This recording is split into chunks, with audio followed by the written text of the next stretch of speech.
Welcome to the Smart Keys podcast. Imagine walking onto your production floor or, logging into your remote workspace on a Tuesday morning and discovering that a third of your critical staff has just simply vanished. Yeah, just gone. Right, exactly. Maybe it's a severe localized weather event that shuts down transit, or, a sudden illness sweeping through a department, or even a cascading supply chain failure that just leaves everyone completely stranded. Which happens a lot more often now. It's not just a hypothetical anymore. Exactly. Your operations, those routines that have just hummed along perfectly for years, are suddenly paralyzed.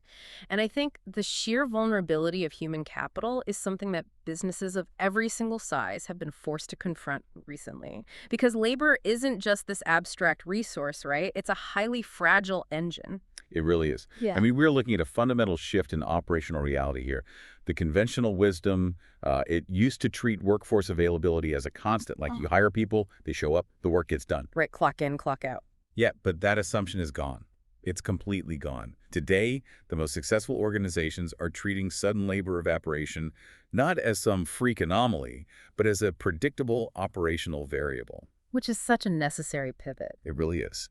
And our mission for this deep dive is to extract the core strategic blueprints from a really comprehensive guide by Felix Römer over at smartkeys.org. We want to give you, the listener, a true mechanical understanding of how to keep operations breathing, protect your teams, and, aggressively limit the financial hemorrhaging when that unexpected disruption actually hits. I love how proactive that sounds because at the end of the day, this is purely about survival and efficiency. Okay, let's unpack this. It's like having a spare tire for your business, but instead of rubber, it's made of checklists, software, and cross-trained staff. Oh, the spare tire is a great way to conceptualize it. Yep. I mean, you never want to be parked on the shoulder of a highway in the pouring rain, trying to invent the concept of a jack. Right. We're just hoping someone drives by with an extra tire for you. Exactly. You need that system sitting quietly in the trunk, fully inflated, completely understood by the driver before the journey even begins. And that guide functions as an instruction manual for baking that specific type of readiness directly into a company's DNA. So let's start with the foundation, because before a company starts, buying up software, printing out new manuals, there's this massive psychological hurdle to clear. The text draws a very sharp line between risk management and contingency planning. Yes, and that is so important. Because people throw those buzzwords around in boardrooms as if they mean the exact same thing, but blurring them together seems like a fast track to total failure. It is a fast track to failure. Yeah. Honestly, confusing those two concepts is the root cause of so many botched crisis responses. You have to think of risk management as your diagnostic and preventative medicine. Okay, preventative. Yeah, it is every action you take to identify a threat and lower the probability of it occurring. So, diversifying your suppliers so you aren't reliant on one single factory, or installing commercial fire suppression systems, upgrading cybersecurity firewalls, those are risk management. Right. The entire goal is to stop the event from happening in the first place. Exactly, to keep the fire from starting. Which means contingency planning is what happens the second that fire suppression system fails and the building is actually burning. It's like the difference between eating a balanced diet to prevent a heart attack and actually knowing how to perform CPR right there on the pavement. That is the crucial distinction right there. A contingency plan is the treatment. It doesn't care about prevention anymore because, well, the risk is now a reality. It is a highly specific, actionable sequence of events that you execute to maintain operations. Because you're already in it. Right. And by keeping those two disciplines separated, leadership can focus their energy on reducing threats, while the operational managers, they have a completely different mandate, which is executing the survival steps without hesitation. And what's interesting is the very first step in building that CPR protocol isn't a tech acquisition. The guide insists on assembling a cross-functional team first. Yes, the human element has to come first. And it's highly specific, too. It can't just be the HR department tossing together a quick remote work policy. You need named accountable members from operations, IT, safety, finance. I mean, I try to picture a sudden labor shortage at, say, like a mid-sized regional logistics hub. Okay, yeah, good example. If half the forklift drivers are suddenly unavailable, HR obviously needs to manage the sick leave policies, right? Yeah. But if operations isn't in the room, nobody knows which outbound trucks carry the perishable goods that have to leave today versus, the durable goods that can just wait till tomorrow. Exactly. Or consider the IT and finance angle in that scenario. Yeah. If IT has to instantly provision 50 remote software licenses for substitute dispatchers.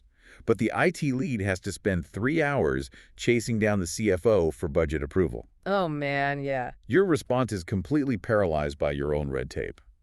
The source text really emphasizes establishing defined decision rights. You grant these permissions during peacetime. So you're not arguing about it during the crisis. Right. When the crisis strikes, that cross-functional team already has the green light to spend money, shift schedules, or even close facilities without a single executive meeting. That just eliminates so much bureaucratic friction. So once that team is locked in, they define what the article calls triggers, which I kind of imagine as tripwires. Tripwires is a good word for it. Yeah, you don't want leadership standing around debating if things are, bad enough to activate the plan. You set a hard metric, like a 15% absence rate on the floor or a specific vendor going offline for 24 hours. You hit the wire, the plan launches. You take the guesswork out of it entirely. Right. But here's where I have to push back a bit, because if I am running that logistics hub and I'm trying to map out a trigger and a response for every single possible scenario, like a flood, a transit strike, a cyber attack, a sudden regulatory change, doesn't that just lead to total analysis paralysis?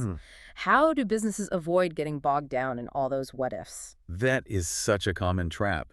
Companies try to write a movie script for 1,000 different catastrophes, and it's exhausting. But they avoid it by ignoring the cause of the disaster entirely. Wait, really just ignore the cause? Yeah, the text offers a much more elegant solution. You don't plan for the specific disaster. You plan strictly for the impact. And you do this by defining your MVO, which is your minimum viable operations. Minimum viable operations. So kind of finding the absolute floor of what constitutes survival for your specific business. Exactly. You just accept that during a severe disruption, you are not operating at 100% capacity or even 80%. You have to define the absolute lowest acceptable service level targets that keep the lights on and prevent you from losing your most critical clients. Okay, so it's about triage, essentially. It is triage. What is the maximum allowable downtime for your core manufacturing line? You look at your org chart and you relentlessly filter out the noise until you identify the specific roles that, if left vacant for a single shift, would cause operations to violently halt. So you're not looking at the blizzard. Right. By focusing on MVO, you aren't planning for a blizzard. You are planning for the reality of losing 40% of your workforce capacity. The blizzard is completely irrelevant. What matters is knowing exactly which 60% of your operations you are going to fiercely protect and which projects you are going to immediately abandon. Wow, that takes so much pressure off the planning team. I mean, you don't need a crystal ball to predict the future. You just need an incredibly honest assessment of your own baseline. Yes, radical honesty about what actually keeps the business alive. But if MVO means running that warehouse with a severely reduced headcount, the staff that actually does manage to clock in is going to be completely crushed under the workload. Here's where it gets really interesting. It sounds like we're building an emergency go bag for business operations. But instead of flashlights and rations, it's Slack channels, AI scheduling software, and printed SOPs. That go bag is exactly what the concept of a lean technology stack is. It bridges the gap between the strategy we just discussed and the tactical execution. Because when headcount drops, you just cannot rely on manual, analog processes to figure out who is covering which machine. You just don't have the time. You don't. The guide points directly to modern workforce management software, specifically platforms that integrate artificial intelligence for intelligent shift scheduling. I can totally see why AI is mandatory there. Picture a shift manager on a Tuesday morning who just learned 5 critical operators are out. Total nightmare scenario. Right. And doing that manually means cross-referencing who is available, checking state labor laws to ensure nobody violates mandatory rest periods, tracking overtime limits to protect the budget, and on top of that, verifying that the substitute actually holds the correct safety certification for the machinery. Yeah. A human manager might spend 4 hours untangling that puzzle. Yeah, and by which point the shift is half over and the financial damage is already done. Intelligent scheduling optimization processes all those variables in seconds. Seconds? That's incredible. It really is. It outputs a newly balanced schedule that maintains compliance and directly supports those minimum viable operations. And then you pair that scheduling engine with instant communication tools, simple, ubiquitous platforms like Microsoft Teams, Slack, or automated SMS alerts. So it's not just sitting in a system somewhere. Right, so that the moment the AI generates the new schedule, it is instantly broadcast to the substitute pool. There's no phone tree needed. And the article also mentions utilizing light risk dashboards, right? And we aren't talking about a multi-million-dollar custom software build here. No, don't keep it light. We mean a visual, accessible interface where leadership can just monitor, shift, swap acceptance rates in real time and see exactly where the critical gaps are forming, rather than relying on these endless, chaotic email chains. Exactly. And while digital infrastructure is the nervous system of this response, the source places a surprising and, honestly, crucial emphasis on physical artifacts, too. Oh, right, We are yeah. talking about plain language, standard operating procedures, laminated quick reference guides, and literally offline binder kits. See, I have to admit, hearing laminated guides and offline binders in our current tech landscape feels a bit archaic. Like, if everything is living in a secure cloud environment, printing out paper seems almost like a step backward. I know it sounds totally counterintuitive until you factor in the chaotic reality of a true crisis. The cloud is completely useless if a localized power grid failure takes down your Wi-Fi, or, if a borrowed worker from a different department doesn't have the proper login credentials provisioned yet to even view the digital manual. Oh, that's such a good point. The access bottleneck. Right.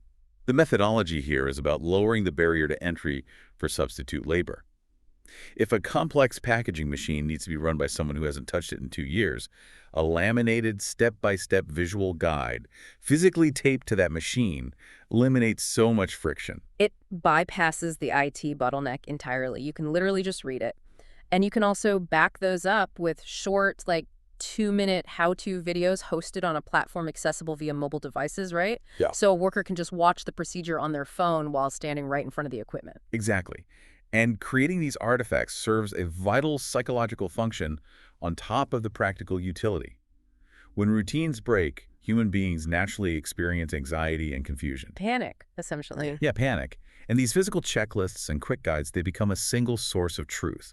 They set expectations clearly and rapidly, which significantly reduces the cognitive load on your floor managers who are already stretched way too thin trying to make fast decisions under pressure. It gives everyone a script to read when the teleprompter shatters. I like that, yes.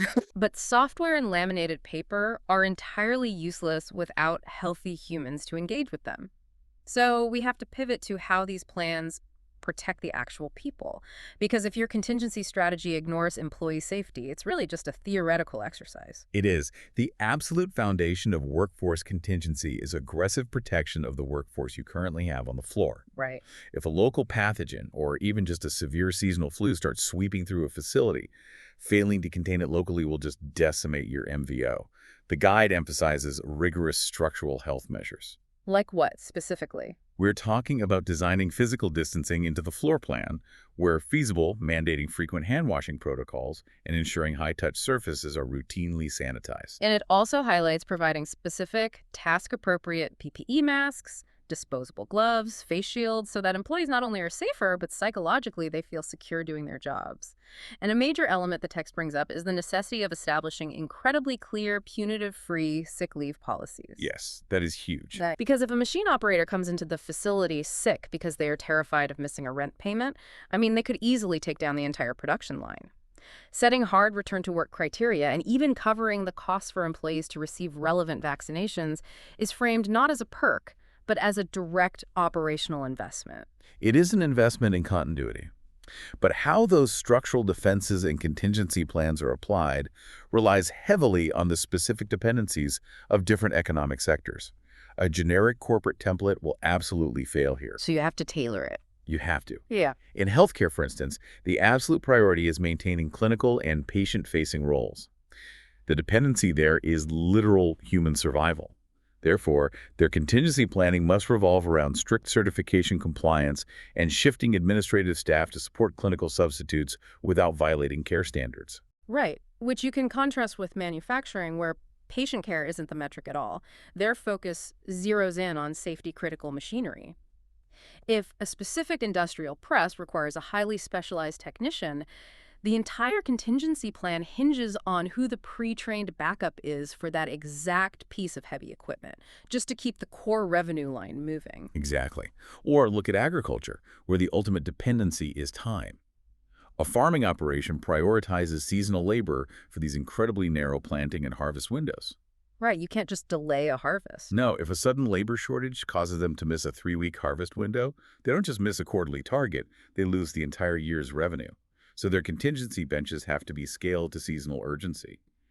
Whereas in the tech sector, where the workforce is largely distributed and remote already, the threat model just completely shifts. Because they're already at home. Right. So the focus becomes securing remote service nodes, ensuring data continuity, and maintaining redundant server backups, so an outage in one region doesn't cascade into a global platform failure. Tailoring the approach makes it actually functional. But so, what does this all mean for small businesses? Say a 40-person local distributor or an independent bakery.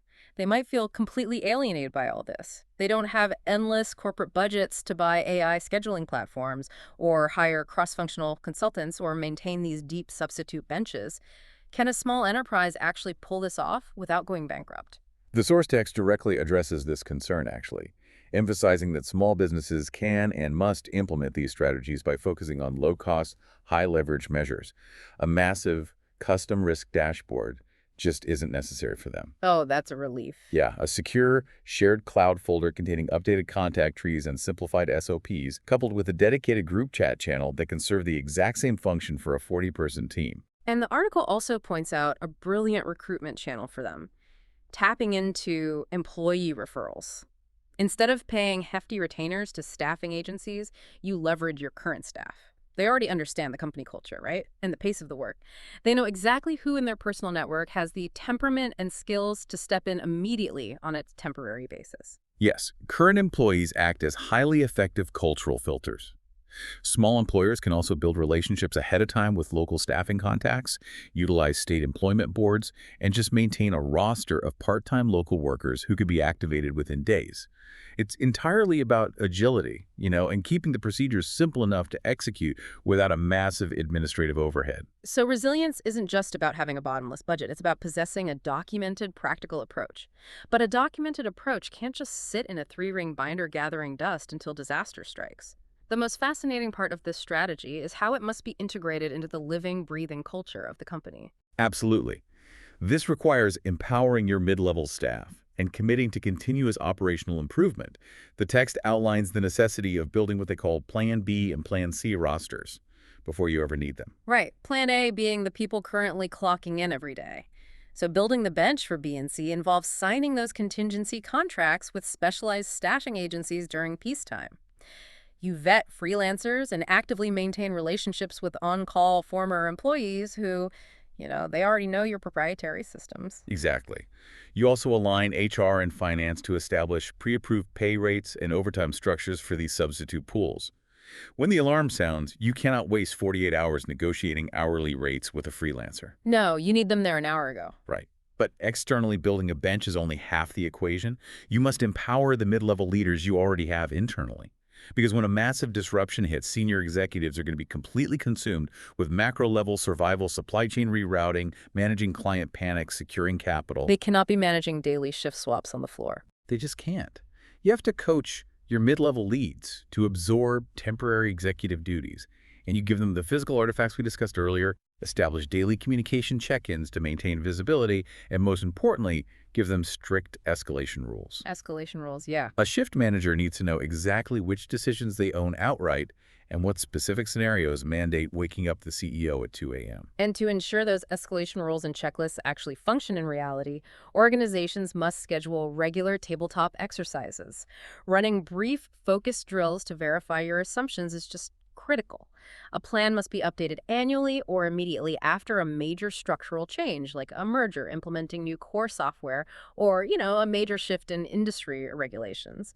But I can imagine employees groaning at the thought of running more drills. Oh, totally. Tabletop exercise sounds like a euphemism for a tedious Friday afternoon chore that takes everyone away from their actual work.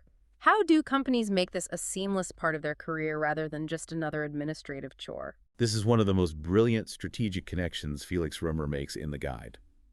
You eliminate the friction of drills by fundamentally changing the perception of what contingency planning even is.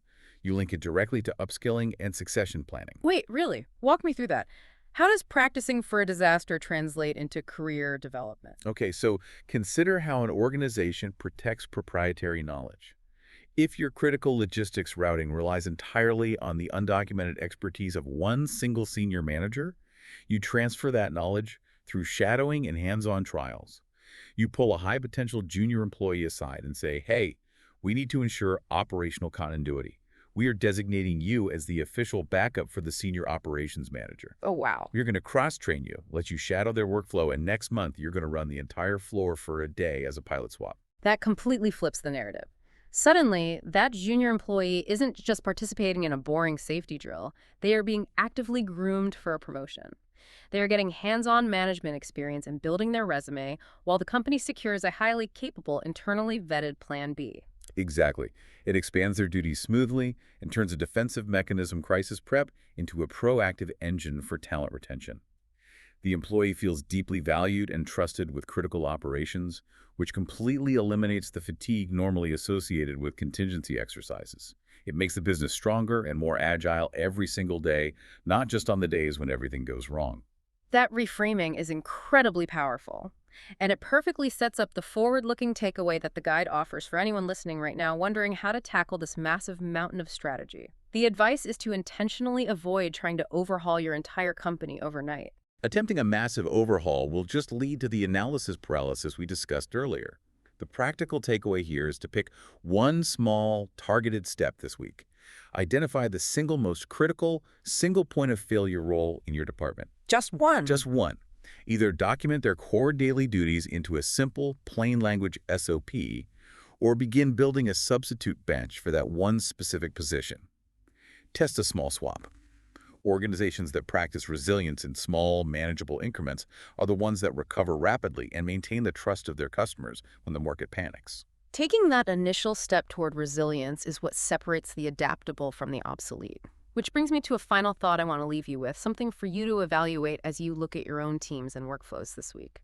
If your entire company's survival relies on one person's undocumented knowledge holding things together, are you really running a resilient business? Or just managing a fragile ecosystem waiting for a disruption to tear it apart? That is the defining operational question for modern leadership, I think. The methodologies and tools to eliminate that fragility are highly accessible. As we've seen, it simply requires the discipline to execute that first step. Thank you for tuning in to the Smart Keys podcast. We highly encourage you to subscribe to the podcast so you never miss a deep dive into the strategies shaping the future of work. And please, go read Felix Römer's full guide on Workforce Contingency Planning. We've placed the link right there in the show notes for you. Take that one small step this week, and we'll catch you next time.